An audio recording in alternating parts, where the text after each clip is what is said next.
Mana memang this is Fox Smackdown. Aku tak tahu tiba-tiba ada cerita ni naik, tiba-tiba fight ni ada. Dan ini bukan apa kawan angin je, ini official. Aku tengok sumber daripada yang dipercayai lah. Jadi korang kenal aku kan, The Fox. Kadang-kadang aku nak beritahu benda yang tak betul kat orang. Dan tiba-tiba fight antara Aman Cowboy dengan Sang Wukong di Beyond Madness. Aku bagi tahu sekali, ini Beyond Madness. Nanti korang salah apa pula. Ni Beyond apa ni? Beyond kan lepas tu. Tak, ini Beyond Madness punya event untuk kategori flyweight kick striking. Sang Wukong akan fight dengan Aman Cowboy di rasa, dan aku nak beritahu korang tarikh yang akan berlangsungnya fight ni adalah 6 Jun. Dekat mana?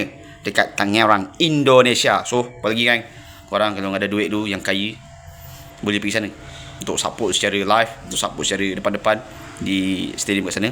Dan untuk korang yang kurang duit macam aku, boleh tengok live dekat mana? Dekat video macam biasa, macam korang tengok dekat apa tu, untuk pay per view di video bayar macam biasa, dan tengok live dekat video. Aku pun tak sabar nak tengok fight ni. Dia Aman Cowboy pun dengan aksi dia kan, dengan si apa, Sang Wukong.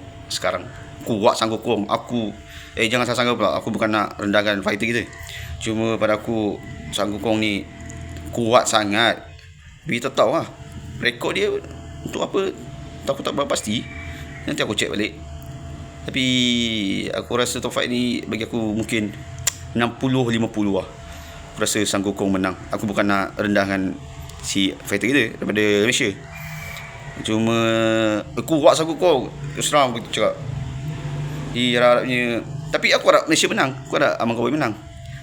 Dan orang Sarawak, korang kena sokong fighter orang ni, fighter kita lah sebenarnya. Itu je lah.